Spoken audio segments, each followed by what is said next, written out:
Hello students, we are going to start exercise 6.3 question number 1. Read the statement. Sides QP and RQ of a triangle PQR are produced to points S and T respectively. RQ को T तक produce किया हुआ है, QP को आगे S तक. If S P R angle is 135 degree, यहाँ पर शो किया हुआ है S P R, and P Q T is 110. ये देखिए पी क्यू टी 110.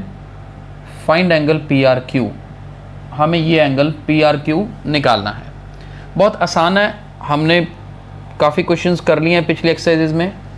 सबसे पहले तो मैं मान लो इस एंगल का नाम 1 दे देता हूँ, इस एंगल का नाम 2 दे देता हूँ और इसका नाम 3 दे देता हूँ. ठीक है, अब मैं कुछ शॉर्टकट में करूँगा. लिखने का स्टाइल पिछली एक्सरसाइज में हमने सीखा है, आप पिछले लेक्चर्स में देख सकते हो. यहाँ देखिए 1 + 135, एंगल 1 + 135 किसके इक्वल है जी? 180 डिग्री में. Reason linear pair angles. यहाँ से एंगल 1 की वैल्यू निकाल लो. 180 में से 135 माइनस करेंगे तो एंगल 1 कितना आएगा जी? 45 डिग्री आएगा. ठीक है, ये पुराना कंसेप्ट है, हम पढ़ चुके हैं. इसी तरह से एंगल 2 + 110 डिग्री, एंगल 2 + 110 डिग्री कितना है जी? 180 डिग्री. रीज़न सेम ही है, लीनियर पेयर एंगल्स. तो यहाँ से एंगल 2 कितना आएगा? 70 डिग्री. ये 110 उधर जाके सब्ट्रैक्ट हो जाएगा. अब 1 और 2 निकल गए ना, तो मेन इस एक्सरसाइज का कंसेप्ट अब यूज़ होगा in triangle P Q R. तीनों एंगल्स का सम 180 degree. Angle 1 plus angle 2 plus angle 3 is 180 degree. अब इसका रीज़न लिखना जरूरी है. Bye angle sum property of a triangle. क्या होती है angle sum property of a triangle? कि एक ट्रायंगल के इंटरनल तीनों एंगल्स का सम कितना होता है? 180 डिग्री. अब 1 की वैल्यू कितनी आई है ऊपर? 45 डिग्री. Angle 2 70 degree. 3 हमें निकालना है. तो यहाँ पर एंगल 3 किसके इक्वल आएगा? 180 माइनस 70 में 45 ऐड कर दीजिए, 115 होता है. तो जी 115 को सब्ट्रैक्ट करना पड़ेगा क्योंकि राइट साइड में जाके सब्ट्रैक्ट हो जाएंगे. और एंगल 3 कितना आएगा? 65 डिग्री. अब एंगल 3 का नाम क्या है? P R Q. Therefore angle P R Q is equal to 65 degree. Right, तो बहुत सिंपल क्वेश्चन है. चलिए नेक्स्ट क्वेश्चन पे चलते हैं. क्वेश्चन नंबर 2 देखिए. डायग्राम गिवन है, वैल्यूज़ गिवन है, स्टेटमेंट ध्यान से पढ़िए. अकॉर्डिंग टू स्टेटमेंट ये पूरा एंगल x 62 डिग्री है. ये x y z ये पूरा बड़ा एंगल 54 डिग्री है. राइट, और y o और z o दोनों एंगल बाइसेक्टर्स गिवन है. एंगल बाइसेक्टर्स क्या होते हैं? जो एंगल को 2 इक्वल पार्ट्स में बांटें. ठीक है, यानी कि इधर से इतना एंगल और ये इतना एंगल, ये दोनों बराबर हैं. और इधर से ये वाला और ये वाला दो डॉट्स लगाए हैं, ये दोनों आपस में बराबर हैं. Find O Z Y. एक तो ये एंगल निकालना है O Z Y. Y O Z यानी कि ये वाला एंगल निकालना है. ठीक है जी, तो ध्यान से देखना, बहुत सिंपल क्वेश्चन है, मुश्किल नहीं है, आपको आसान लगेगा. सबसे पहला काम क्या करते हैं? बड़ी ट्रायंगल है ना, बड़ी ट्रायंगल में चलते हैं. In triangle X Y Z. देखो बड़ा एंगल x, ठीक है, x1 प्लस ये X Y Z plus X Z Y, इन तीनों का सम किसके इक्वल होगा? 180 degree. By angle sum property of a triangle. ये पूरा लिखना, मैंने शॉर्ट में लिखा है यहाँ पर. एक यहाँ पर मैं आपको बता दूं, मैंने यहाँ पर तो अकेला x यूज़ कर लिया, लेकिन अकेला y क्यों नहीं लिखा? क्योंकि देखो x में कोई पार्टीशन नहीं हो रही, बट नहीं रहा, x बोलोगे तो सीधा ये नज़र आएगा।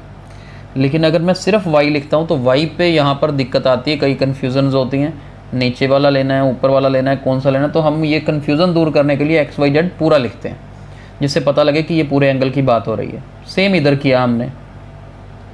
अब देखो x किसके इक्वल है, 62 डिग्री, XYZ कितना है, 54 डिग्री। XZY ये हमें नहीं पता कितना है, let it be as it is. यहाँ से XZY की वैल्यू निकाल लेंगे। देखो 4 + 2 6, 6 + 5 11, यानी कि 180 में से 116 सब्ट्रैक्ट करके XZY एंगल आ जाएगा, और ये सब्ट्रैक्ट करके कितना बनेगा, 64 डिग्री। तो अब ये वाला पूरा एंगल जो है ना, जैसे यहाँ 54 है तो ये पूरा एंगल 64 आ गया। ठीक है जी। अब मुझे एक तो चाहिए ये वाला एंगल निकालना है। देखो जो फाइंड आउट करना है ना, OZY। मैं एक काम करता हूँ, इसका नाम 1 रख देता हूँ, इसका नाम 2 रख देता हूँ। ठीक है। अब लिखते हैं XZY 64 आ गया ना हमारे पास, XZY 64 आ गया, इसको 1 मान लेते हैं। Now ZO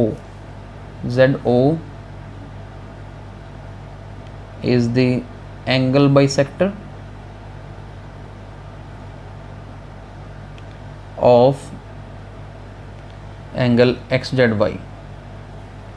Therefore angle 1 is equal to angle 2, यानी कि angle 1 और 2 दोनों इक्वल हैं। नाउ अब XZY हमने कितना निकाला है अभी 64 डिग्री,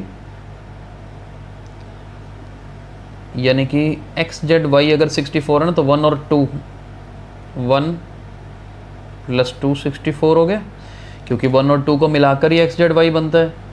अब 1 और 2 तो दोनों इक्वल हैं, तो 2 की जगह पर 1 लिख लेते हैं, यानी कि 2 टाइम्स एंगल 1 इज़ 64 डिग्री। यहाँ से एंगल 1 कितना आ जाएगा, 32 डिग्री आ जाएगा डिवाइड करके। एंगल 1 यानी कि इसका नाम क्या है, OZY। OZY is equal to 32 degree, यानी कि हमारा ये आंसर तो आ गया जी 32 डिग्री।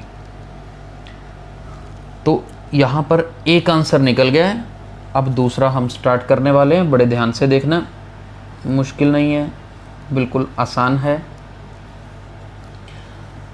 आगे देखो, जैसे हमने इधर स्टेप्स किए हैं ना XZY के लिए, सेम वे इधर नाम इसको 3 मान लेते हैं और ये ऊपर वाले हिस्से का नाम 4 दे देते हैं।